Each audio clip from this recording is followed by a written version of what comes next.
It's pretty. It's pretty bright.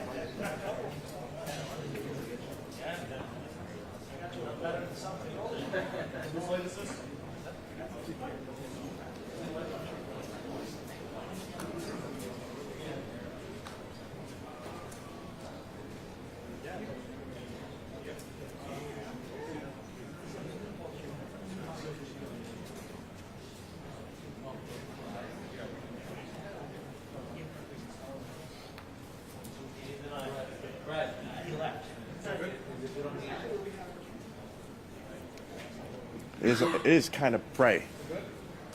Can you dim it down a little bit more?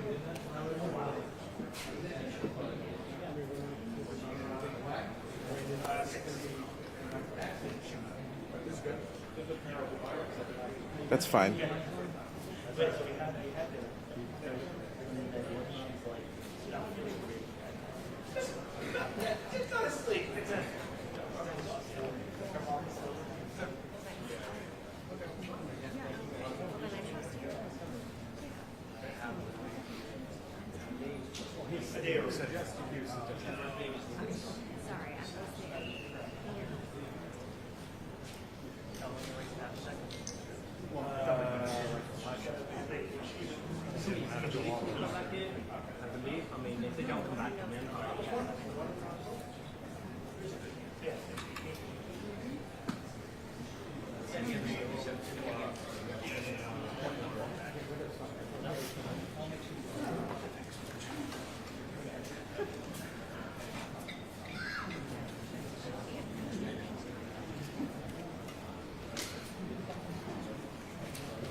He's away, actually.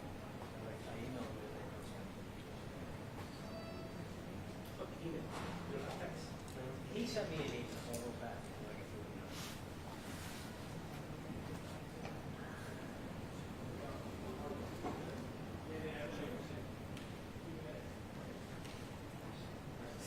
Yeah, he's probably.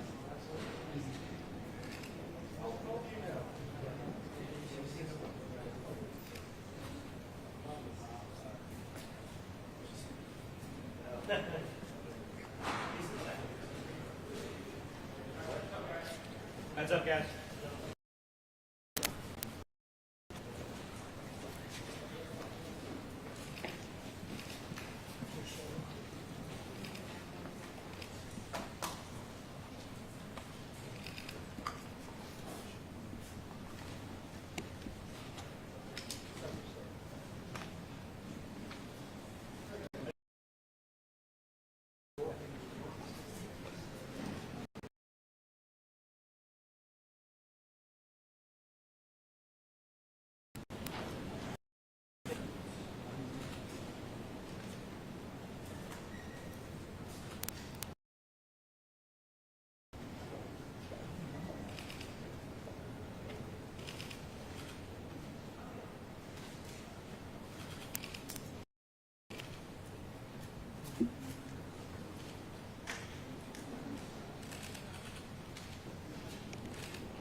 This never gets easy.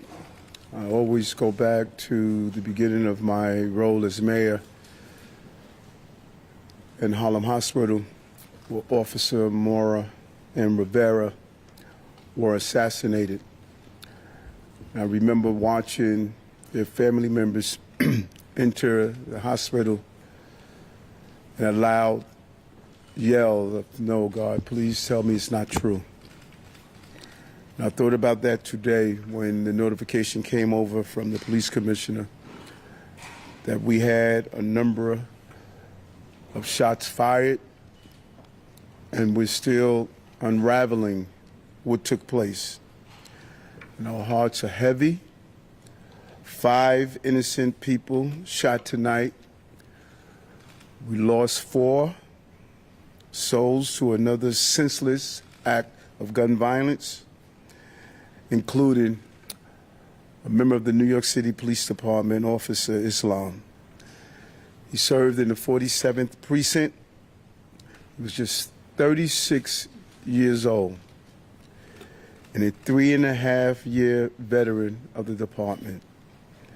He was doing what he does best, and all members of the police department carry out. He was saving lives. He was protecting New Yorkers. He's an immigrant from Bangladesh, and he loved this city. And everyone we spoke with stated he was a person of faith and a person that believed in God and believed in living out the life of a godly person. He embodies what this city is all about. He's a true blue New Yorker, not only in the uniform he wore, but in his spirit and energy of loving this city. And early tonight, I met with the officer's family. I told them that he was a hero, and we admire him for putting his life on the line. This was his dad's only son. Now think about Jordan, my child, and it's unimaginable to experience a loss of this magnitude. And 3 other innocent civilians are also dead. 2 males and 1 female, and another male is seriously injured, fighting for his life in critical condition because of the violent, despicable attack. Additionally, the shooter is dead of an apparent self-inflicted gunshot wound. To be clear, 6 total tonight died, 1 including the perpetrator. And I'm sorry, 6 total was shot tonight, 1 including the perpetrator. No words can describe this act of evil, a man who takes the life of others who are innocent. And no words can fill the void that has been left by this tragedy. Our hearts break for the families and friends of the victims. We pray for the swift and safe recovery of the injured. The horrific crime reminds us all how easy it is to gain access to a gun. Gun violence has scarred so many neighbors and ripped apart too many families across this entire country. And we will continue the fight to do all we can to protect our city. But tonight we mourn for those who were killed. And we pray for the families as they go through this painful moment. And as I stated, 5 innocent people were shot. And the perpetrator was shot. We will continue to do what we do as a city, and that's fight to protect innocent New Yorkers. At this time, I'm going to turn it over to the Police Commissioner of the City of New York, Commissioner Tisch. Thank you, sir. The information that I'm about to provide is preliminary and subject to change. At 6:28 p.m., the 911 call center started receiving multiple 911 calls for an active shooter inside of 345 Park Avenue at 52nd Street in Manhattan. What happened next is under an active investigation, and details are still coming in, but here's what we know so far. Surveillance video shows a male exit a double-parked black BMW on Park Avenue between 51st and 52nd Streets, carrying an M4 rifle in his right hand. He walks towards the building's entrance. That individual was seen exiting the BMW alone. The building's security camera footage shows the shooter enter the lobby, turn right, and immediately open fire on an NYPD officer. He then shoots a woman who took cover behind a pillar and proceeds through the lobby, spraying it with gunfire. He makes his way to the elevator bank, where he shoots a security guard who was taking cover behind the security desk. One additional male is shot in the lobby, per his own statement from the hospital. The shooter then calls the elevator, which opens in the lobby. A female exits that elevator, and he allows her to walk past him unharmed. He goes up to the 33rd floor, which is route and management, and begins to walk the floor, firing rounds as he traveled. One person was struck and killed on that floor. He then proceeds down a hallway and shoots himself in the chest. In total, we have 5 victims shot, our officer and 4 other innocent civilians, plus the shooter. The shooter is believed to be Shane Tamora, a 27-year-old male with a Las Vegas address. The vehicle he exited is registered in Nevada to Mr. Tamora. Inside of that vehicle, officers found a rifle case with rounds, a loaded revolver, ammunition, and magazines, a backpack, and medication prescribed to Mr. Tamora. The vehicle was searched by our bomb squad and found to be clear of any explosives. The initial investigation shows that Mr. Tamora's vehicle traveled cross-country through Colorado on July 26th, then Nebraska and Iowa on July 27th, and then in Columbia, New Jersey, as recently as 4:24 p.m. today. The vehicle entered New York City shortly thereafter.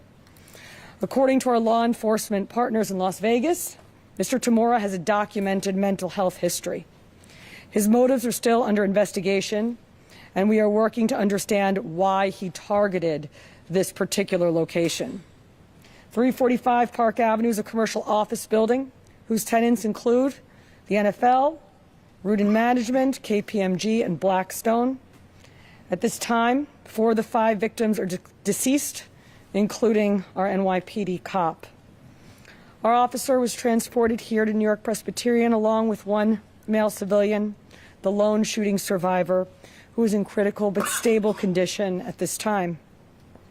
2 other civilians, 1 male and 1 female, both deceased, were brought to Bellevue. The 4th civilian is a female who was found dead on the 33rd floor of the location. Additionally, there are 4 other victims being treated for minor injuries sustained in their attempts to flee the scene. Victims' names are being withheld at this time, pending family notification. Officers from our Special Operations Division are currently conducting a secondary sweep of the entire building. I want to be very clear. We believe this to be a lone shooter, and there is no longer an active threat to the public. But today, 4 innocent victims are dead. Among them is NYPD police officer Didarul Islam, 36 years old, 4 years on the job. Officer Islam was married with 2 young boys, and his wife is pregnant with their 3rd child. He's assigned to the 4-7 precinct in the Bronx. He was doing the job that we asked him to do. He put himself in harm's way. He made the ultimate sacrifice, shot in cold blood, wearing a uniform that stood for the promise that he made to this city. He died as he lived, a hero. I want to extend my profound sympathies to all of the victims and their families, and to the brave NYPD cops who today lost a brother. There are still many questions that we have to answer, and we will answer them. But for now, our city is in mourning for the innocent lives lost. May their memories be a blessing. Pat. Oops, sorry. Patrick Hendry, President of the PBA. This is a a devastating night for our city, for our police department.